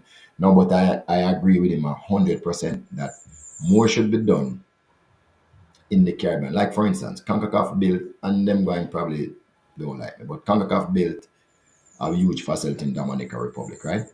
Yes. I am saying why one is not in Eastern Caribbean. So that means if one of those facilities was in Eastern Caribbean, then all those 10 teams that is on that little belt there could have regular tournament because the cost of traveling to that facility wouldn't be so great because the cost of traveling, to get these things done is difficult. So the Eastern Caribbean could have a tournament. The Lesser Antilles, the Greater Antilles could have a tournament here. Then we do have. I agree with him. We should probably have 2, 3 tournaments in CFU before we go on to the CONCACAF tournament. So I agree with you. Don't think I'm in disagreement with you. The reason why we have to look at other things to compete with those juggernauts, we definitely have to find ways to get the matches that is required to compete with them. So I'm not in a disagreement. I just left off a part. Yeah. Continue with the U17 league that is starting, Mr. Speed. Is there any promotion, any at least a IG page for it or anything so they can get exposure for it so people can get more interested? I don't know. Some of the things I'm kind of too busy for do, but I understand where you're going. What I really want to do is to get like somebody to film the games and show them and show them, even on the YouTube space to get some promotion. I don't know. I'm not in A charge. link. You could have I'm link. not- You can link unseen sports. You can link yeah. military Guna. And that's where, and I'm throwing it out that you guys should just film the match. Yeah, man. Nobody has to tell them send me give permission because the truth is, at this particular point, I'm not in charge of marketing, but I can see how important it is to have these games, being televised and people seeing them. All right, jump in. We could go to the game. Cause I don't want to go to the Yes, game yeah, now. yeah, yeah, yeah. Let me the game. I I love give to talk important. about. Hey, and people have anytime Sir Speed Cup on the program with a question from all about. Can't move from his seat. Anyway. All right. So to the game now. Playing at Mount Pleasant in the final at Jam Park Stadium. A lot of nerves, young team, but full of experience, in my opinion. Pundit saying, because I hear you say, well, I think I wish everybody still have me as a what I say now, as the team who will not win. You understand me? You hear Mr. Speed easy, because all the pundits saying that, we're gonna lose this game. I think 3 or 4 of our them think there. You understand me? But you win the game. What when you're talking those things, what went through your mind, Sir Speed? No, I mean, look, oh, as I say, when I read, so for instance, I don't want to give away too much secrets, but for instance, it don't even matter to me because I like when people think that they know what to do and come hard because Yeah. it So only you makes think me better. you think Right? the underdog tag suit your Yeah, team? underdog tag. Yeah, underdog tag. We never thought we were on the underdog though, because I'm gonna tell you why. We have seen some games that Mount Pleasant play, like with Veer and they struggle. We have seen them struggle in Arnett Garden some of the time. So we just did the research and look at who they struggle against and why. So we had that. you know the old saying, I believe in Jesus, but after that, give me data. You Yeah, ever hear that saying it? yeah. Give me data. Yeah, after Jesus, give me data. Me no want hear nothing about nothing else if I not Unless you data. have facts. Go back Yeah, it. me no want hear, right. So, and I do believe in God too. After that, just give me data. So we did our work and we look at when they struggle, where they don't struggle. We were very mindful of their record too, which we discussed before, how much goal they score, how much goal scored against them. So one of the things why we know that the possession game was one of the reasons why teams don't score against them because they have so much possession. So it's difficult for you to score when you don't have the ball, right? We all know that. Yeah. So one hour thing was we say, okay, them beatable. Not care how good a team is, there's always a way. The person who created football is a genius. You know? You can't get everywhere. He's a And rich man. He's a rich man. he's a genius. That's all I know him is a genius. And it's the collective people, you know, because we know it's not one person. Yeah, the collective is a genius. Incidentally, we always have this thing in the back of our mind. FIFA changed the rules in the last 4 years about 100 times, nearly 200 times. But there's three things where they're not trouble. You have to use 11 players. The size of the field don't change, and you score goal the same like a goal post no move. So, so I don't know why anybody believes that anybody must win. And it's not like they're playing against a team that came 12th. They're playing against a team that came second. So it was just Man, really ridiculous all the time. We said we can't win. You know? straight disrespect, man. Straight Yeah. disrespect. Yeah. You know, I will beat them in the season with I 10 would have men. said, I would have said disrespect. You know when you spend a certain amount of money and you buy the best players. I would say some of the best players, some of the best players in the no, league. unseen. People that talk about 4 low and 5 low got No, dropped. them can't talk when them a talk, but me and you know, can we keep on reminding them, you know? Yeah. Because one thing, all right. So I was talking to Sir Paul Christie.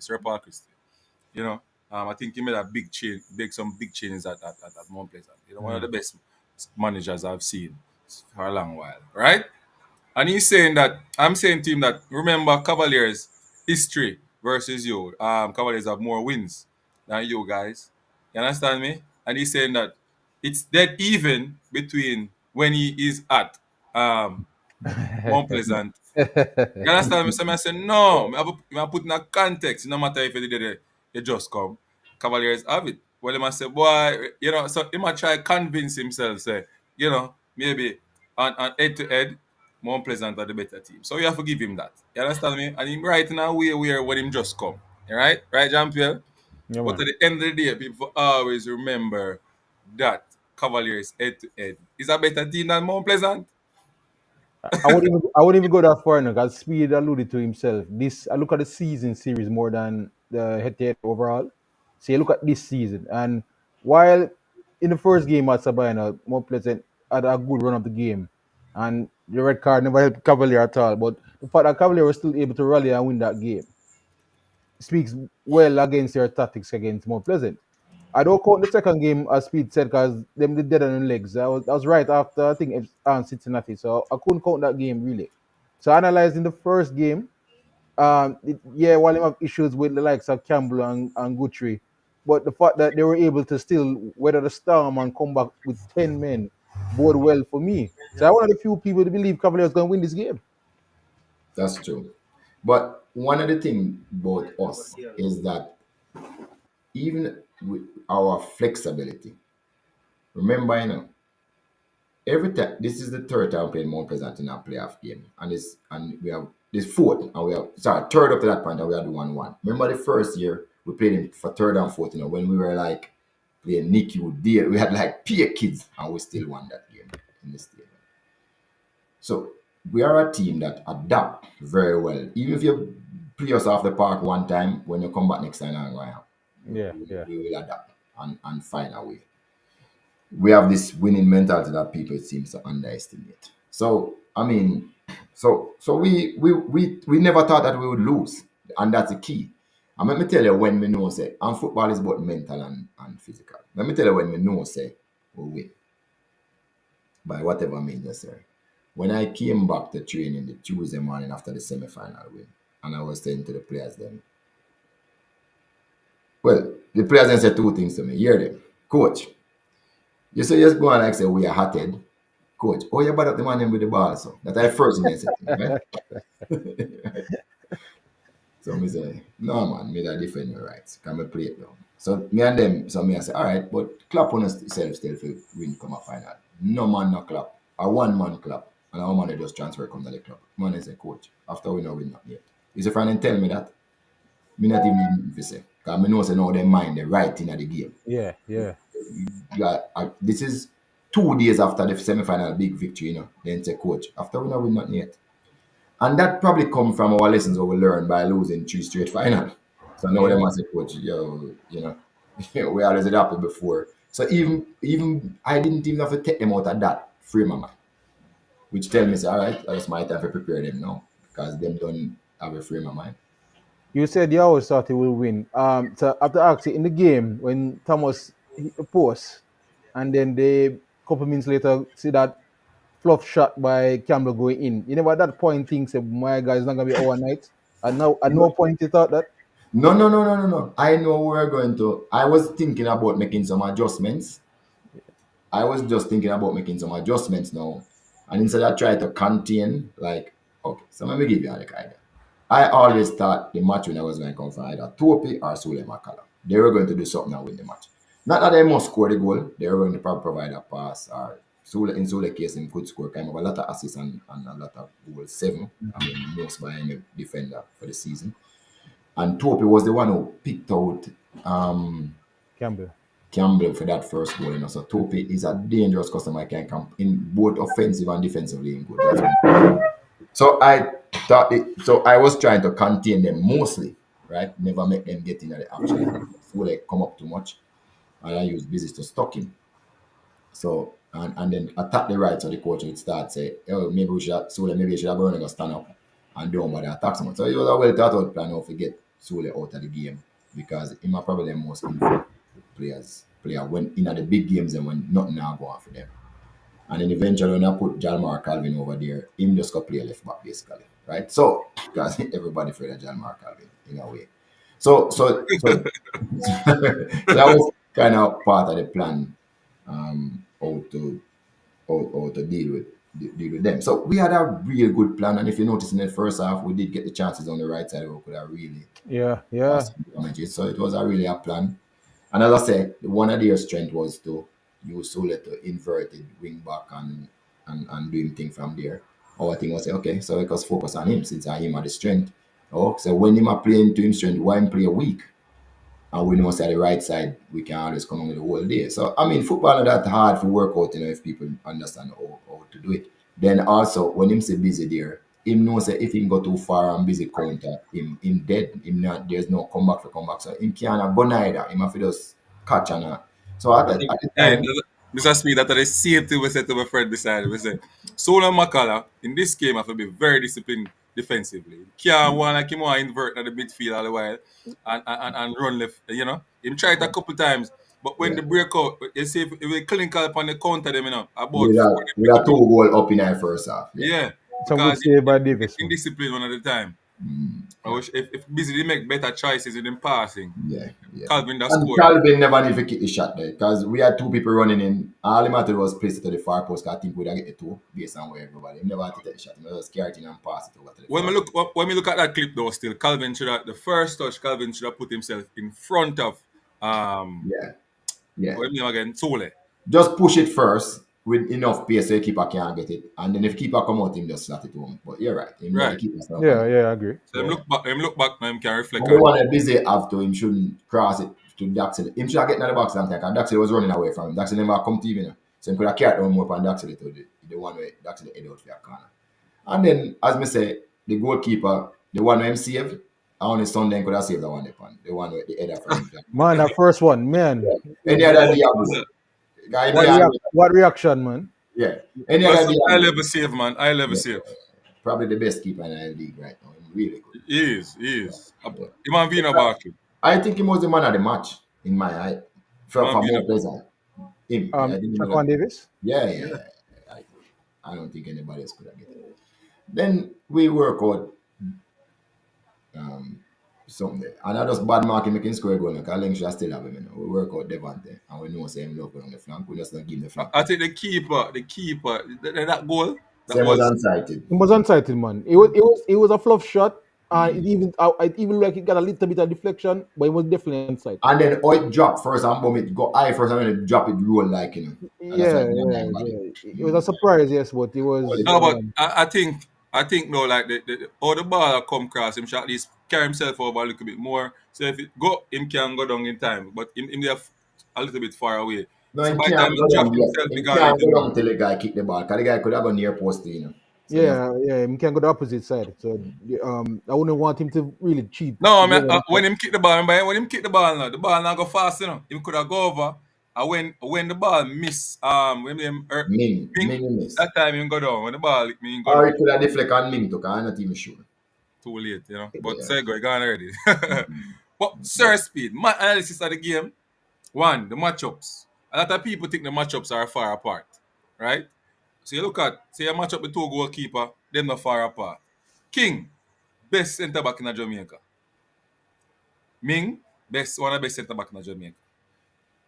Mount Pleasant, don't have them best centre back. Two of them, Cummins and Dyer, right? So to me, that's so. In I a say, when them people are Countopia really as the at top talk two. about Jean-Pierre, In a say, Countopia as the top two centre yeah, back. then now you go put on you start a wing back now with Austin, who injured over the couple of months and play Yeah, a lot but of game. Aston, you know, was a picking a national team before he got Mount Pleasant, you know. So Yeah, but don't remember him but, come from a serious injury where him not get a lot of game time. So yeah, but Who team would put you? on the game, in my opinion, now gonna be 100. I saw me look on it. yeah, but it's Yeah, he their was choice. okay. Like them He was also okay. have Krakow. When they could have put But they never put Krakow. Yeah, them could have put Krakow left back and put Sola right back. So it's their choice. I mean, I'm not going to make an excuse to them. They put out what them think was best. No, man, Mr. Speed, I have to ask you. Well, Mr. Speed, I have to ask you because the biggest shock to me and that Mount Pleasant lineup. I have to ask you as the opposing coach. I mean, can see a smile. They know me at talk about already.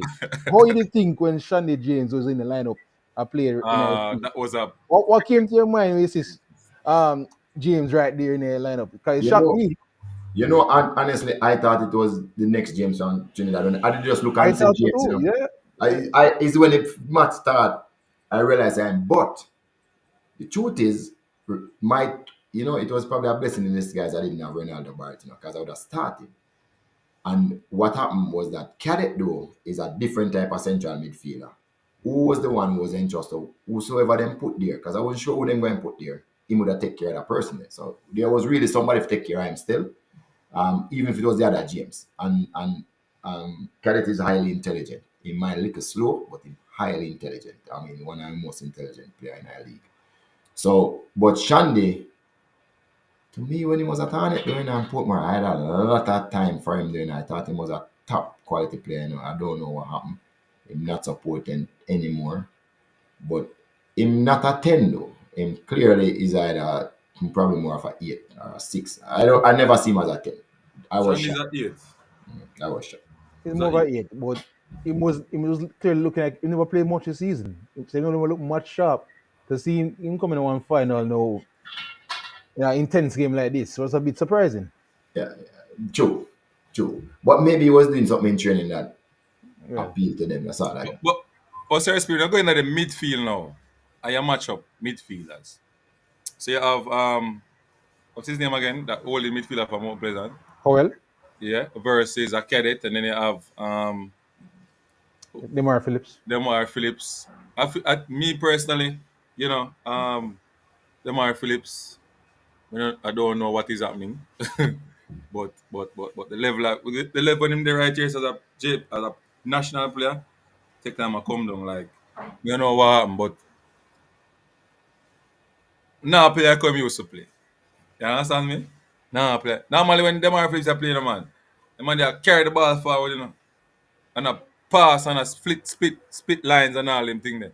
You That get might me? be a coaching choice because I saw a lot more this season. He's more like a facilitator, right? He was more the person that kicked the ball over than necessarily to hold on to it and carry it. So that might be Whitmore's idea of what he wants from him this season. Cause you're right, last year he was more driven with the ball and all of that, tried to create more stuff. This year he was playing in that number 8 role, but he didn't really go too far. His job was simply to take the ball over, keep possession, take it over. Right. But again, you're talking like your traditional way. I never need the midfield. It's a fallacy that you win the midfield, you win the match. That's not happening anymore. I know you don't really play through your midfield No, because I can't. No, but I can. You I can, decide when I want to. what I mean is you have a tactics where King slide in the midfield and do the passing. We have two of the best defensive pass and well, not two, three are the best defensive pass and Gadiel Irving can pick a pass from a lot far distances. Ming same, King same. And then So Mount Pleasant play right now the trap because they have one man up here so play number 9 who is not a number 9 and him alone I try to fetch for the ball. Them a play this low block thing. no, well, When you see King try to again. midfield now, him have a lot of space to pick left, pick right. No, you see again. And I don't mind sharing saying this publicly because I would like them fix it. So because I help them to score more goal on them. When them building up an inverted wing back, them have 5, and then Demar Phillips go down and make 6. That's fine. Let them stay down there. That's fine. They are right in front of me. I'm seeing them. Yes. So they only have 4. It's a numbers game. So if we've now 5 people back, them isolate. It's hard. Mount Pleasant. It's hard for them to score a lot of goals when them be like that. And that is the And reason. And that is the reason why they only score 37 goals. I was just about to say the entire issue they have all season is conversion because they will create some chances, but when you have basically one attacker sometime in the box against 4 defenders, it lets you a chance to score more goals. Difficult. And once we tweak our formation and didn't go with the remember we always use a trio in attacking position whenever we think the match gonna be difficult. When we go the trio, we use a trio up front. This time using 4, we spread across the pitch and able to war anywhere across the pitch. And they also know of the threats that those 4 people bring. So them have to really keep back players so they're not able to so they can go push up. The Mara Phillips will come back for the ball, because we have that high press. So it just throw off them game. And as I said before, once we identify what their strengths were, we go after the strengths. And then what other people look at? They look at even the match that you lost up by Jackson. And we keep on telling people say, hey, remember some just come from foreign players them tired. Can't use that. You understand me? Oh, Can't and by use- the way, you see the argument about the ball, it surfaced right again because Mount Pleasant was supposed to play us the Monday. And them say it's their home game and them are insisted play the Sunday. You see how what happened there? And then Arnett Garden was supposed to go down to Montego Bay to play in a double that Monday night. And they said they now go because it's their home game, they play it at their house. So insisting on just a ball alone, you can't say that is really frivolous where people make a big thing out of that because everybody claim their home advantage right throughout the season. And just to go back again, Cavalier probably only play 1 match at Stadium East. Every other match we play away to somebody venture to facilitate the television game. So that is why when people say this team come number 1 and Cavalier come number 2, brother, if we were at our home game, we come all 0. I mean 0, meaning a number that meaning a number that come before 1. Yeah. But for real though, tactically, you're a spot on. Even when you put on Stain, you put on Allen, and then you're contemplating about penalty shootout. I thought no. You call your They are coaches. the no. They are the ones who gave up first. You have to look upon changes and understand how they interpret them. When they took off Demara Phillips and bring on, who they bring on? James. Yeah, Shaw, they brought on Shaw. Shaw, who was another defensive player. They went to 2 number 6. So they are the ones that decided they know want to score more goal first. I was surprised. It was surprising. Plan. Then take off Phillips, put on Shaw.